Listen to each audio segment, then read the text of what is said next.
Welcome to Live Daf, your online Daf Yomi Shir.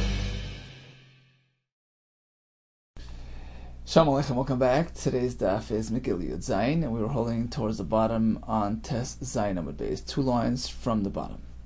Amar Rabba, Amar Rabbi Yitzchak, Bar Shmuel, Bar Marta, Godoylol, Talmud Torah, Yoser Mikibud of Em. You meant to know that the mitzvah of Talmud Torah surpasses Kibud of Em. How do we know? Shekol Oisan Shanim, Shehaya Yaakov Avinu, Beveis Ever, Loy Nenash. Although Yaakov Avinu was punished by the absence of his son, Yosef HaTzadik, for 22 years.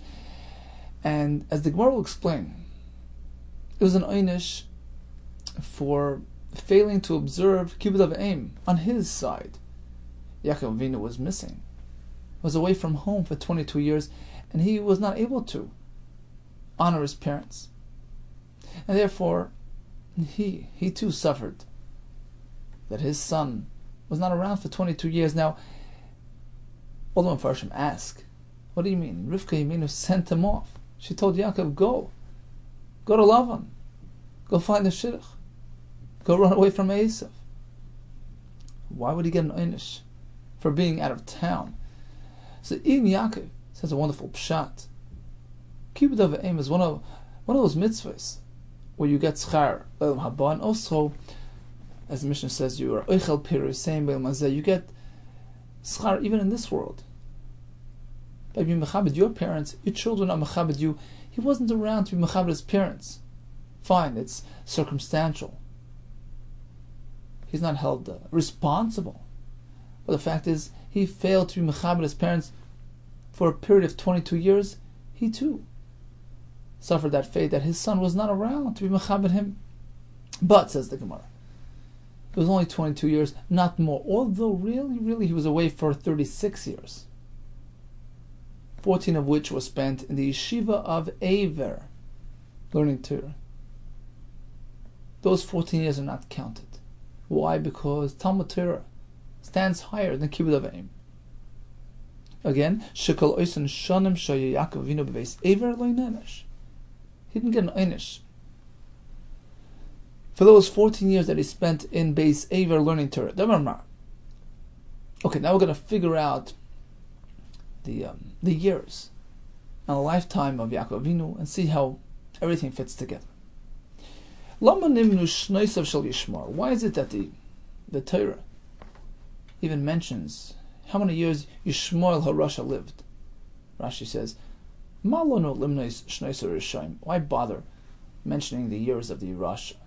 And the answer is, not for his own sake, rather, this way you can figure out how many years Yaakov lived in.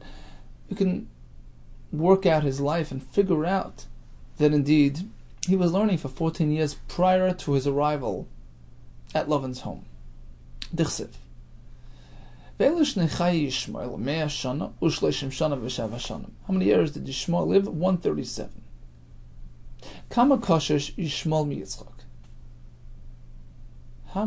By how many years was Yishmael older than Yitzchak? 14 years. V'Avram ben Shmonim shana v'sheish shanim b'ledas Hagar es Yishmael le'Avram. Avram was 86 when he had Yishmael. When did he have Yitzchak? 14 years later. Avraham ben Ma'as Shana b'Yivolad lo es Yitzchak benai. He was 100 when Yitzchak was born. So Yishmael is 14 over Yitzchak. Uksiv. When did Yitzchak have Yaakov? When he was 60. Yitzchak ben Shishim Shana b'ledas Oisam. How old was Yishmael at that point? He was 14 years older than Yitzchak. 74. Bar Kama Havi Yishmael, Kedis Yalad Yaakov, Bar Shivim V'Arba. He was now 74 upon Yaakov Avinu's birth. How much until the end of his life, which is 137? Kama Paishan Mishnai. How many years left to Yishmael's life? Well, now he's 74. He died at 137. Leaves us with 63 Shita Mishlas. That's exactly when Yaakov Avinu got the brachas. V'tanya, Yaakov Avinu b'shoshen is barach ma'aviv ben shishim v'shalish shana. Yaakov Avinu was 63 when he got the brachas, and at that point Yishmael dies. Uboy beperak meis Yishmael. T'chsev vayar Esav kiberach. Esav took notice of the fact that Yitzchak gave a bracha to Yaakov, and he wanted to find favor in his eyes. He went over to Yishmael to marry there. Vayelech Esav al Yishmael v'yikachas Machlas bas Yishmael. So he married Machlas, the daughter of Yishmael. By the way, we learn from here that a chassan gets mechilas avonos. Machlas bas Yishmael, who was achos nevoyos, sister of nevoyos. Why does the Torah have to mention that? Mimashma shenemar bas Yishmael. Once we know she's bas Yishmael, and we know that Yishmael had a son called Nevoyos, don't you already know that she was Nevoyos' sister? There's a lesson, there's a point here. We learned that Yishmael, the father of Machlas, engaged Machlas to Esav, and then he dies, and her brother Nevoyos completes the marriage. And in any case, it's clear that when Yaakov got the brachos, Yishmael dies. Shitim v'tlas v'arbeisar. Okay, now let's go through the years that we do know about. Let's forget about the 14 years in Aver. We'll get to that soon. Let's work with the years that we know. Yaakov Avinu is how old right now? 63. V'arbeisar ad misyalad Yosef. He spent 14 years by Lavan, 7 for Rachel, 7 for Leah, prior to Yosef's birth. Then he added another 6 years. He worked for the tzayin. He was rewarded with the animals there. So, at the point of Yosef's birth, how old is Yaakov? Hashivin v'shiva, 77. 63 at the brachos, add 14, 77. Uksiv, let's fast forward. Uksiv v'Yosef ben shloshim shana b'am lifnei Pari. So Yosef is born right now at year 77 of Yaakov. He went through many travails. He ended up by Pari when he was 30 years old. At 32, 77. Hameya v'shev. Now Yaakov Avinu is 107. Add the 7 plenty years of plenty, the Sheva Shnei HaSoiva in Mitzrayim. Shave the 7, the Sava of the Soiva. V'tate the Kafna, 2 more of the hunger. It's meant to be 7, but the hunger stopped when Yaakov Avinu arrived. So you have 7 and 2. Add that to 107 of Yaakov. Hameya v'shitzar gets you to 116. You would think Yaakov now was 116, but the pasuk says otherwise. When Yaakov arrives, he's presented to Pari, and Pari looks at him. Wow, you look ancient. How old are you?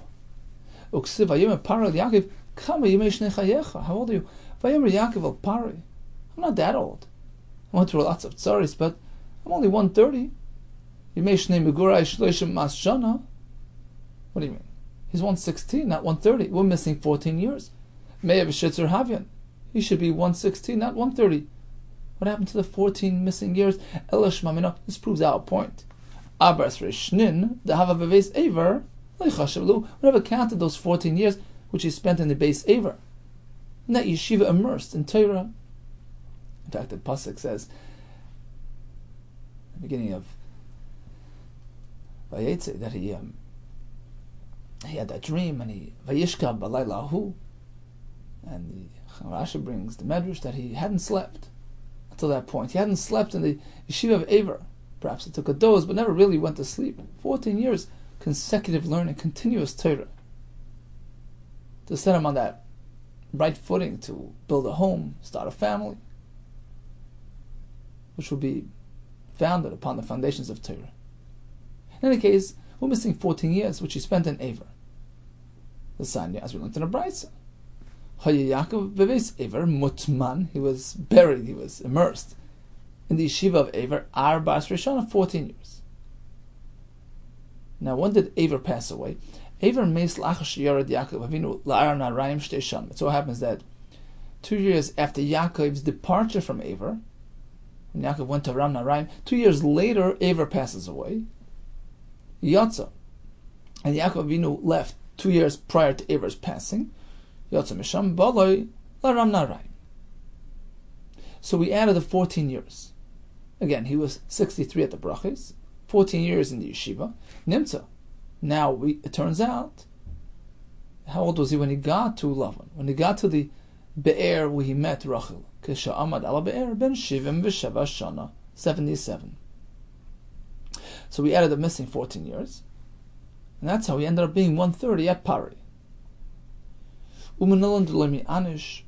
In fact, what do we see that he wasn't punished? That it wasn't held against him. The Sanya Nimtza Yosef Shepirash Miaviv Esr Mishtayim Shana. If we make a cheshbon, we will calculate that Yosef was gone, was missing from his father's home for 22 years. Keshem Shepirash Yaakov Avinu Miaviv Di Yaakov. Keshem Shepirash Yaakov Avinu Me'aviv, which is the same number of years that Yaakov Avinu was missing from his father's home.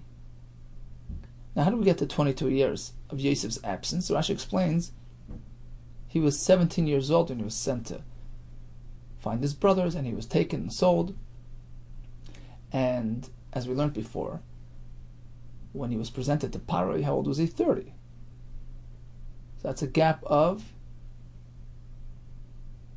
13 years. Then we spoke about the 7 Shnei HaSeiva and 2 Shnei HaRav. Those are 9. That gets you to 22. The question is, Yaakov was missing for 36 years. The Yaakov Tlasim V'Shita Havya. Ella, this proves our point. Arbesa Dahava Ves Ever Lechasher Lahu. We don't count the 14 years in yeshiva. So we're left with only 22, which is exactly how long Yosef was missing. Saif, at the end of the day, the Beis Lavan Esr Mishnin Haven. How do you get to 22? Yaakov was in the house of Lavan only 20 years. 7 years for Rachel, 7 for Leah, 6 for the sheep. He delayed his homecoming for another 2 years. The Sanya Yotza Maram Naraim, although he left Lavan's area, but then he had to stop on the way. He came to this place called Sukkos, where he spent 18 months. Shnemar. So he came to Sukkos. But even like Bais, he made his home for winter. He made his huts for his animals. Sukkos, twice for the summertime. So it was a summer, a winter, and a summer, 18 months. He spent 6 months in the Beisel because Rachem was Makav Kabbanis. So after these 24 months, he finally came back home. So add these 2 years to the 20 that he spent by love, total of 22 years, which is exactly how long Yosef was missing. In any case, we learn from here that Gadol Talmud Torah, Yosef Mekibud Avayim, Hadron Lach Megillah Nikris, says the Mishnah. Hakodesh Megillah Lamafreil Yotzah. If one reads the Megillah out of order, out of sequence, backwards,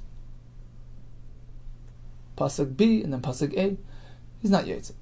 Karal Peh, he reads it by heart, not out of a Megillah. Karal Targum, he reads it in Aramaic, B'chaloshin, or in any other language. Lo Yotze is not Yotze. Aval Kern Oisalei Azos, but to foreigners, we can read it Balaz in their language. Va'aloy is Sheshama Ashuris Yotze. However, even a foreigner who happens to hear Lashon Kodesh, even if he doesn't understand his Yotze. Karal Sirugin, he reads it incrementally with breaks. Reads a bit, takes a break, reads a bit more. Umisnamnem, or dozing off, Yatz. Well, let's say he wasn't really getting up to read the Megillah, it was just a sefer writing the Megillah, and as he's writing, he's reading the words from the Megillah that he's copying. Dersha, or he was explaining, learning the Megillah, and reading the words as he went along. Umagia is editing, and again reading the words as he's going along. Im kiven libi Yatz, if he's trying to be Yaitse, fine. Vim Lavla Yatsa, which just happens to be reading without kavanah to be Yaitse, is not Yaitse. Suppose Megillah was written using colored ink, yellowish ink, or besik or reddish ink, or bekumus, some tree sap, kankantam, some other paint. Alana Yar, what was written on plain paper made from plants. Al diftera, unprocessed animal skin, la Yatsa. That's not a Megillah. Achate ksuba ba'ashuris, unless it's written with lashon hakodesh, Allah sefer on parchment to b'diya using proper ink. Ranan immediately asks the Gemara, how do we know that reading the Megillah out of sequence doesn't work? Amarava Makra. Pasuk says, Kiksavam ukizmanam. You fulfill the mitzvahs of Purim the way it's written, in a timely manner. Mazmanam l'mafreya, just as time only goes in order. You can't have day 15 of Adar before day 14. Af ksavam l'mafreya. Likewise, when it comes to the ksava of the Megillah, it has to be done in order. Midi kriya ksiva hacha. Where is the pasuk speaking about reading the Megillah? Asiya ksiva hacha. Pasuk speaking about fulfilling the Yimei Purim, doing the mitzvahs. Nothing to do with kriyas Megillah. Chsiv liyas oisim eshnei hayamim. Pasuk's clearly speaking about observing the days, doing the mitzvahs. Kichsavam kizmanam. Nothing to do with reading Megillah. Ela mahacha, rather from this pasuk. Chsiv vayamim me'ela niskar v'nasim. Niskar means remembering, reenacting, reading the Megillah and re-experiencing that experience, v'nasim, and fulfillment of the day, mitzvahs hayim. Iskish zechir l'asiyah. We connect the remembrance, the reading of Megillah, to the practical fulfillment of the mitzvahs. And we say ma'asiyah mafrei alay, just as when it comes to asiyah, that can be done backwards. For instance, you can't have your Sudas Purim a day early. Af zechir mafrei alay. Likewise, when it comes to reading the Megillah, it has to be in order. Tana, the Brisa adds, not only by Megillah does it need to be in order, v'chein b'halal. Same with reading Halal. V'chein b'kriyas Shema, u'b'tfilah, reading Krishma and Tfilah as well. Then we'll go through all the sources for these halachas. Halal menalan. So we discussed Megillah. What about Halal? Why only in order? Rabbi Amar d'chsiv. In Halal we say, Mimizrach Shemesh ad Nevayah. We praise Hashem from Mizrach Shemesh ad Nevayah, from sunrise to sunset. Well, you can have sunset before sunrise, and therefore praising Hashem has to be in order as well. So this pasuk tells us everything has to be in proper order. Rabbi Yosef Amar, we have the pasuk which says, Zehayim asa Hashem, Megillah v'nis mechaboy. Just as a yom is in sequence, 9, 10, 11 o'clock, it goes in order. Likewise, the Hillel, the praise of Hashem, has to follow a certain order. Rav Avi Amar, Yishem Hashem Avoirach. You praise Hashem's name, and just as Hashem, Rashi says, is Kavayasai. The way it is. It's absolute. It can't be reversed or placed out of order, Chas v'shalom. So our praise of Hashem has to be in order as well. Rabbi Nachman bar Yitzchak, V'yitayim Asam Sev, Acha bar Yaakov, Amar Mehocha, from here. Me'atav Avadolam. We praise Hashem from now until eternity. First comes now, and then comes Olam. It has to be in order. So we learn from here that reading Halal, Lima Freya, is not Yotzi. It needs to be according to the Seder, the order, the sequence of the Psukim. What about Kriyas Shema, the Sanya? Krishma Kiksava. One can only read Krishma Kiksava the way it's meant to be written. Rashi says, B'Lashon HaKodesh, B'Loi B'Lashon Achar, only in Lashon HaKodesh. Rebbe. No. B'Chaloshin, you can read Krishma in any language. My time at the Rebbe. What's Rebbe's Raya? Amakro V'Hayu. V'Hayu Advar Me'ela. We learn you have to do it in the original form. V'Haviyas and Yehu, only in Lashon Kodesh. V'Rabbana, my time. How come the Rabbanon allow any language? Amakro Shema Yisrael Hashem Elokeinu. We learn Shema is any language that you can understand. B'Chaloshin Shata Shemaya. Rebbe Nami Yaksiv Shema. What does Rebbe do with Shema, which sounds like any language works? How that word is needed for another halacha. When you say Shema, don't just whisper, you have to actually hear what you're saying. But Rabbanan Sabri, they hold that's not true. Command the Amar, like the Shita, Hakares Shema, although the Chatchil, you meant to say Shema in a manner that you hear what you're saying, but if you happen to say it without listening, without hearing it at all, if it wasn't audible to you, you don't say Yaitse. So, according to Rabbanan, we don't need it, the word Shema, for that halacha. Rather, it's coming to tell you any language works. Rabbanan Nami Yaksiv V'Hayu. What about the Rabbanan? What are they going to do with V'Hayu of Rebbe, which sounds like you have to follow the original format? Lashon Kodesh only. It's coming to tell you, Lemafreya. Hahu Mebayle. Shalai Yikru Mafreya. V'Hayu is coming to tell you, you have to read Shema in order, as opposed to out of order. It's not coming to tell you about Lashon HaKodesh. But Rabbi Shelo Yikra Mafreya Manali, how does Rabbi know that halacha? Mafreya doesn't work. Because it says, B'hayu hadvarim, the extra hey. You have to follow the absolute order. Midvarim hadvarim. Rabbanan. What do the Rabbanan do with the hey? They already learned Mafreya from B'hayu. Dvarim hadvarim l'mashmalu. According to them, the hey is not something which they're concerned with. It's just a way of speaking. It doesn't have to be used for a drasha. Bottom line, it's all agree that Mafreya by Shema is possible, whether it's because of B'hayu, according to Rabbi. Whether it's according to B'hayu, according to Rabbanan, or because of Hadvarim, according to Rabbi. And there is a machlekes. Rabbi holds. B'hayu tells you can dafka read Shema in Lashon HaKodesh. Rabbanan, on the other hand, say no. The word Shema tells you b'chol lashon shata shemea. Says the Gemara. There's a discussion back in Saita whether Kriyas HaTorah can be accomplished in any language. Perhaps that's related to our discussion. Leima kasava Rebbe, perhaps Rebbe will hold. Again, Rebbe is the one who says that V'hayu teaches you Kriyas Shema is only going to work b'lashon HaKodesh. Why does the pasuk have to tell you that? Why would I think otherwise? Apparently Rabbi holds that typically Kriyas HaTorah can take place in any language. And therefore, the pasuk comes and says, no, Shema is different. Typically, any language works, but Shema has to be in the original form. Because if you were to suggest that according to Rebbe you can read Kriyas HaTorah in any language, if you can only read Kriyas HaTorah in Lashon Kodesh, that requirement is universal. Why do we have to have a special pasuk to tell you that Shema is b'Lashon HaKodesh? In any case, every Kriyas HaTorah is Lashon Kodesh.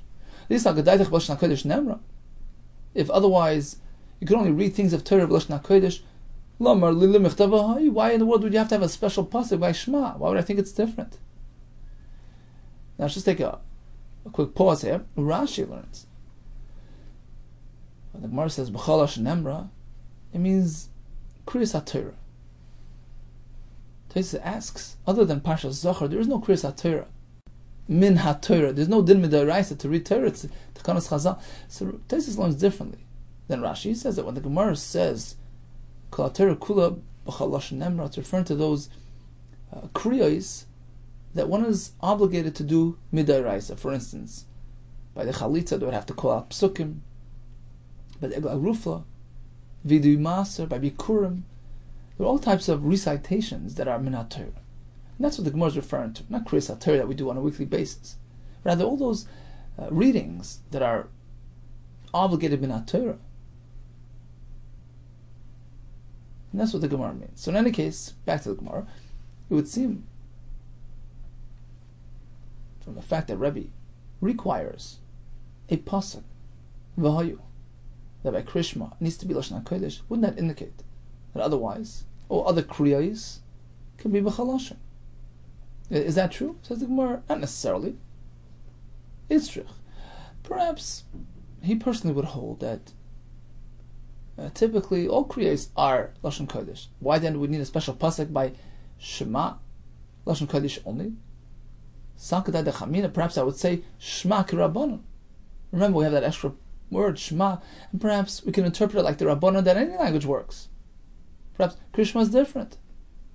That's why we need V'hayu to counterbalance the Shema and tell you, no. Krishma is b'Lashon HaKodesh like anywhere else. Conversely, says the Gemara, Lemur K'sev Rabbanon, Kol HaTorah b'Lashon HaKodesh Nemra, the Rabbanon who require pasuk Shema to tell you that you can read Kriyas Shema in any language. Doesn't that indicate? Isn't that a raya? They personally hold that otherwise Kriyas HaTorah can take place in any, only b'Lashon HaKodesh. And that's why we need a pasuk by Shema to tell you Shema works in any language. Leima Kasav Rabbanan, should we suggest that the Rabbanan's opinion is that Kol HaTorah Kula b'Lashon HaKodesh Nemra, that typically you can only read Torah from Lashon HaKodesh. This is Haggadaytach b'chol lashon Nemra, because otherwise, if you can have Kriyas HaTorah in any language, Lamali l'michtav Shema, why would you need a special pasuk by Kriyas Shema, the word Shema, to tell you that any language works? Why would it be different than Kol HaTorah Kula? Is that a good raya? No, not necessarily. Perhaps, typically, you can do Kriyas HaTorah in any language. Why then do I need a special allowance by Kriyas Shema? It's needed. Perhaps I would say V'hayu Karebi. Let's interpret the word V'hayu like Rebbe does. V'hayu, absoluteness, in its original form, Lashon Kodesh. And Shema is different than elsewhere. That's why we need a pasuk, Kasar Rachmana Shema, to tell you otherwise. So bottom line is, we don't really have any clear indication as to what the Shita of Rabbi and Rabban is regarding Kol HaTorah. We know that by Shema there's machlokes between the two. Rabbi says Dafka Lashon Kodesh, Chacham say Shema B'chol Lashon Shato Shemei. But in any case, all agree, you have to read the psukim in sequence. What was the final item on the list? Tefillah. We discussed Megillah, Hallel, Krishma. Tefillah has to be in order as well. Menala, how do we know? The Sanya, Shimon HaPekuli, Shimon the cotton merchant, was actually a great man. Hister Shmoina Esrei Brachos Lifnei Rabbi Gamliel. He arranged the 18 brachos of Shemon Esrei in front of Rabbi Gamliel, ala seder, in their proper order, b'yavna, when he was in Yavna. Amar Rabbi Yechon, he had a different version of the origin of Shemon Esrei. V'amri lo, some say Masnisa Tana, we learned in a Brisa. Me'eh ve'esrim zakenim, there were 120 Chachamim, elders, ubehem kam Neviim, amongst them many Neviim, Chagai, Zechai, Malachi. This was the Anshe Knesset Agdela. They were Masakin. Tiknu Shemon Esrei brachos ala seder. They presented, they arranged, they organized the 18 brachos of Shemon Esrei, which was later actually changed to 19 when they added the bracha of L'mashim. Now, why dafka in this order? Tana Rabban. Menayin she'omrim avos. How do we know that we say a bracha called avos, mentioning the our great ancestors, Avram, Yitzchak, Yaakov? Shneimar havel Hashem b'nei Elam. Relate to Hashem. Speak to Hashem about the Elam, about the great ones. What about describing Hashem's power? Hashem. Attribute power to Hashem. That's the second bracha. What about Ata Kodesh? Describing the Kedusha of Hashem. So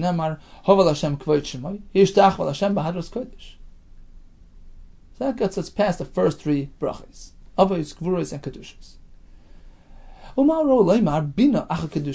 Why did they place the bracha of Bina, of wisdom, of understanding, after Ata Kodesh? Why does it belong there? Shenemar v'yigdushu es Kedush Yaakov v'esalakei Yisrael le'aritzu. So first you relate to Hashem's holiness, you elevate yourself, and you avail yourself to Hashem's chachma and wisdom. V'samach lei, and afterwards it says v'samach lei v'yadu soyei ruach Bina. So once you avail yourself to Hashem's Kedusha, then you earn Hashem's wisdom, so to speak, and you can discern good from bad. You realize perhaps you're mistaken. You have that clarity, that chachma. So the tefillah, Hashem give us wisdom, comes after. We avail ourselves, we elevate ourselves, we rise. We get to the point of Kedusha, and then we ask for chachma. Umaro loima tshuva achar bina. What is the bracha of tshuva? Hashivena vinus harsecha come after atachonim. Chsiv ulevava yavan v'shav rafaloi. It's a natural extension. Wisdom brings understanding. It brings clarity. Which brings tshuva when needed. Ulevava yavan. Once his heart understands the truth, he turns back v'shav. He does tshuva v'rafaloi, and he is healed. His nefesh is healed. His guf is healed. Yihach, if that's the case, that refuah follows to his tshuva, lema refuah basra the tshuva. Why doesn't refuah follow immediately after the tefillah, the bracha of Hashivenu? Marsha explains. Gemara is assuming that part of the tshuva process, sometimes yisurim have to arrive, hardships, suffering, to cleanse the person of his avera. Isn't that what the pasuk says? Levava yavan. First, the person gets to the clarity. He achieves that proper understanding. He grips himself, does the teshuva, v'shav v'rafaloi, and afterwards he gets the refuah. No, you can't say that. We need another bracha right in there. The bracha of slach lana, which represents the phase 2 of the tshuva, the completion of the tshuva, where Hashem brings us back to Him, as the Tema Devar explains in other svarim. A person in his tshuva can only achieve that much, can only go that far. He needs Hashem to pull him back in, to reconnect him. A person returns. Hashem provides a slicha, that reconnection. So apparently it's Hashivenu, Snachlonu, and only afterwards can we have refuah. Well, now we have a contradiction in the psukim, because in the first pasuk we see otherwise. Without slicha. And here we have slicha. Why do you follow the second pasuk as opposed to the first? Why do you support yourself with the second pasuk rather than the first pasuk? You have a third pasuk as well, which supports this order. Ksiv karachrina. Hashem completes the tshuva, gives the slicha, and only then does the refuah, is the remedy completed.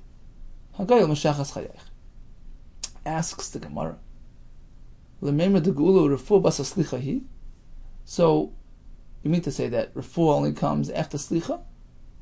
Because the tshuva process involves a two-phase process, hashivenu, slachlonu, and then only refuah, the completion.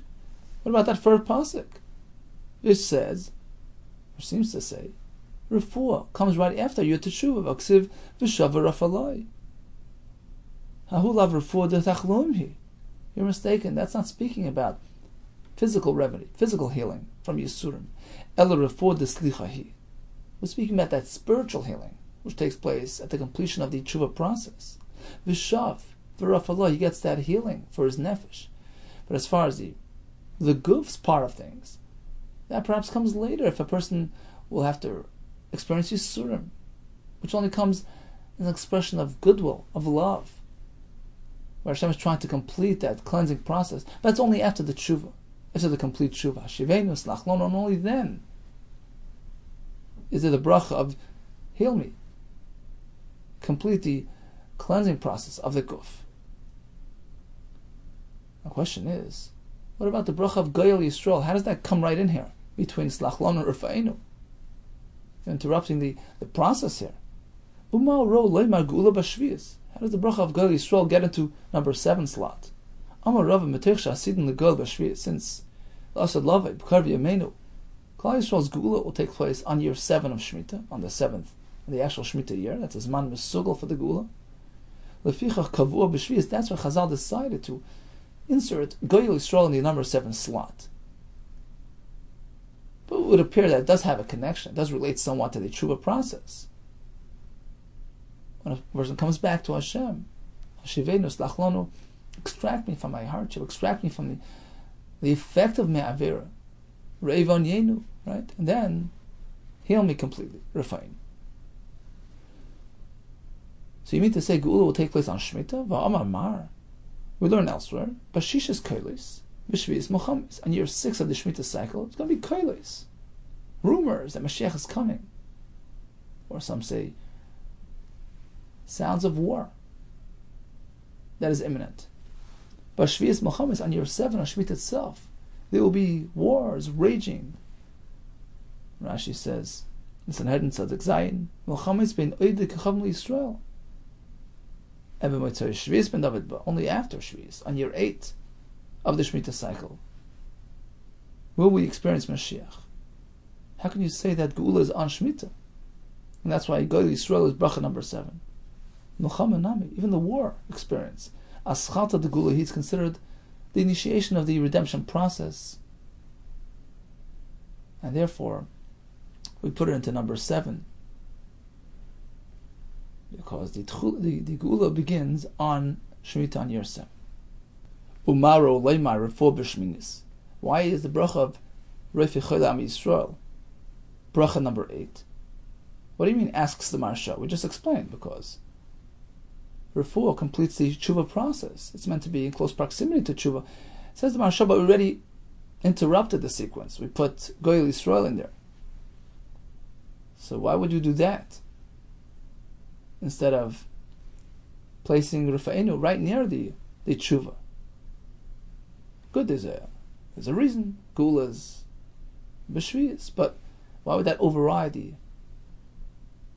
fact that refuah is part of the tshuva process, as we learned from the psukim, And the answer to that is that we do have another reason to favor placing Rufa'inu in slot number 8. Since the mitzvah of Milah is meant to be performed on day 8 of the child, which requires healing and remedying, that's why Chachamim place the bracha of refuah in slot number 8.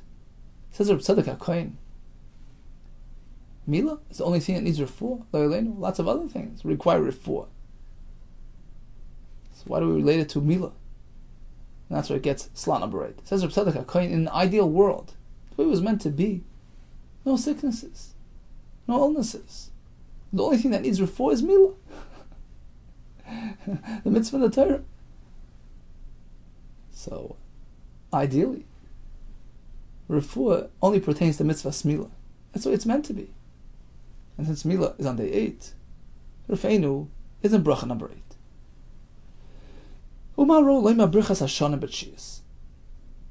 Why did they position the bracha of Baruch Aleinu, asking for sustenance for Parnasa, in slot number 9? Alexandri, Keneged Mafkiya Sh'arim. One of the focal points, one of the things that we focus on when we daven to Hashem by Baruch Aleinu, Keneged Mafkiya Sh'arim, to challenge, to negate those price gougers, those fellows who hoard supplies, to hike up, to artificially raise the prices. The David HaMelech was asking, davening, that Hashem should subdue these fellows. V'David ki amra b'tshiyas amra, and it was exactly in Perek 9 in Tehillim, where David HaMelech asks for these things, and therefore we put it in Tefillah number 9. Rashi asks, if you look in the Tehillim, it's really in Perek Ches, not Perek Tes. Actually in Perek Yud. So it's one off. So what do we say in Perek 9? So he says that really Ashrei and Lama Rok Shugoyim, the first 2 kapitlach, are really meant to be one. It was really one Perek that was split into 2. Umar Bracha says that. So really, technically, Shvar Zera Rasha is considered in Perek Tes. Continues the Gemara. Umaro Leimar Kibbutz Golis. Now up to Tekabesh Efer Gadol, Mekabes Nitchem Yisrael, Hashem collecting, gathering all the exiles. Why was that placed in the next slot? La'achar Brechas Hashem. That's the way it's meant to be. Va'atam Hari Yisrael Anfchem Titnu Uprechem Tisulam Yisrael Ki Karvu Lavai. We find the pasuk tells us that Eretz Yisrael will enjoy economics resurgence, a bracha in its produce, a bracha on the Peres, which will be in preparation, in anticipation of a Klal Yisrael's return to Eretz Yisrael. In fact, the Gemara Sanhedrin says, you know what's a real simon for the upcoming Geula? When Eretz Yisrael becomes productive and fruitful, enjoying economic success. That's a forerunner, a harboring for the Geula, B'Kar B'Yamin. So after Baruch Aleinu, Brachas Hashanah, we have B'Kabes Nitchem Yisrael. Next Brachas Hashiva Sheftenu. V'Kivishin Skaptzu Golis. Once we have the ingathering of the exiles, Nasadim Rishayim. Hashem applies din to the Rishayim. Shenemar V'Shiva Yodei Alayich V'Etzrif Kebar Sigayich Uksiv V'Shiva Sheftayich Kebar Rishayim. Hashem removes the Rishayim, passes judgment against the sinners, who reestablish our court system, so that everything runs properly in line. Once the din is applied to the Rishayim, the next bracha is V'lam Al-Shinim, which was actually added later. Kol HaPoshim, all the Poshims, the challengers to Klal Yisrael, to the Torah, get rid of them. V'koil Zaydim Imoyim, and the Zaydim as well, Rashi learns, seems to learn that the Zaydim is the ones that are openly negating our Torah, the Minim, that challenge the authenticity of our Torah. Shenemar V'shever Poshim V'chatoim Yachtav V'oiz V'Hashem Yichlu. So all those challengers, all those Poshim V'chatoim will be removed. V'kivan Shekola Poshim, now we're up to Al Tzadikim Al Chasidim, which includes a reference to Geri Yisrael, Geri Tzedek. V'kivan Shekola Poshim, once the Poshim are out of the way, Mizrayim is Keren Tzadikim. the tzaddikim's status gets raised. Tichsiv b'chol kani rishon agadeya to remember kanas tzaddik. When the rishon lose their stature, the tzaddikim rise back up. The koilel geriat tzaddikim tzaddikim include the gerim with tzaddikim, the same bracha shnemar. We find the pasuk does as well. Ipnei say v'tzakum v'adat ipnei zaken. And what does it say afterwards? V'samach leik chayogir itchem ger. A ger, what he went through, abandoned, left everything behind, and joined Klal Yisrael. He deserves to be together, mentioned together, honorable mention together with the tzaddikim. Next bracha, Yerushalayim ircha. Ve'echem es rememes karnam. Where? Where's the place where the tzaddikim gain high stature, regain their former glory? B'Yerushalayim. Shnamar shalu shloim Yerushalayim, yishloyu avoyach. The lovers of Yerushalayim, the tzaddikim, will regain their stature, get their hatzlacha back in Yerushalayim. V'kivish nivis Yerushalayim. Once Yerushalayim is built, we're ready for Geula. Ba David HaMelech arrives. Shenemar achar Yeshua b'nei Yisrael. Rashi learns after they come back to Yerushalayim, rebuild the Mikdash. Ubikshu es Hashem Elokeim as David Malkam. We will be ready. We'll be asking Hashem to come back, to bring back David HaMelech. It's clear from the Gemara. The Mashal elaborates on this that there will be a resurgent, rebuilding of Eretz Yisrael, rebuilding of Yerushalayim in anticipation as a hachona for the Geula, for David HaMelech's arrival. The Shabbat David Basa Tefillah. The next bracha is we go to Ritzei, right? Hashem should welcome our tefillahs. Once David HaMelech arrives, we regain our power of tefillah. We can really reconnect to Hashem. Shenemar Rabbi Yosem HaKochi v'simachtem beis tefillasi. We come back to Beis Hamikdash and we daven. This time, instead of from sorrow and Yisurim, we daven with tefillah, with simcha. The next step is karbanis. V'chiv shabas tefillah bas avoda shenemar l'seim v'vechem l'rotzam mizbechi. That's how we get to the Ritzei, which discusses the avoda of the karbanis. And the next bracha is moedim. V'kiv shabas avoda bas atoida. Once you have the avoda, the karbanis, you thank, you acknowledge, you really reconnect to Hashem. Shenemar zaveach toida yichabdani. So the bringing of a carbon brings a person to that ultimate connection. He's totally connected, totally moida to Hashem, acknowledges, appreciates Hashem. Zaveach toida yichabdani. The zvicha brings the true toida, and that's how we get moedim nachnalach, following the bracha of Ritzei. All right, to be continued by Hashem tomorrow. Let's just recap today's daf briefly. Although Yaakov Avinu was nenash, he was missing Yosef a full 22 years, which corresponded to his absence, his years of absence from his own parents. He was not punished for the 14 years that he spent in Beis Ever, and we learned that Gadol Talmud Torah Yosef Mekibud Aveim. The Megillah has to be written on parchment, Lashon Kodesh, using black ink. You can't read Lima Freya, whether it's Megillah, Halal, Krishma, or Tefillah, concluded with an in-depth, detailed explanation of why the Chachamim decided to place the brachos of Shemoneh Esrei in the sequence which they did. All the best to you, B'suras Tevis for Klal Yisrael, and Hatzlacha Rabbah.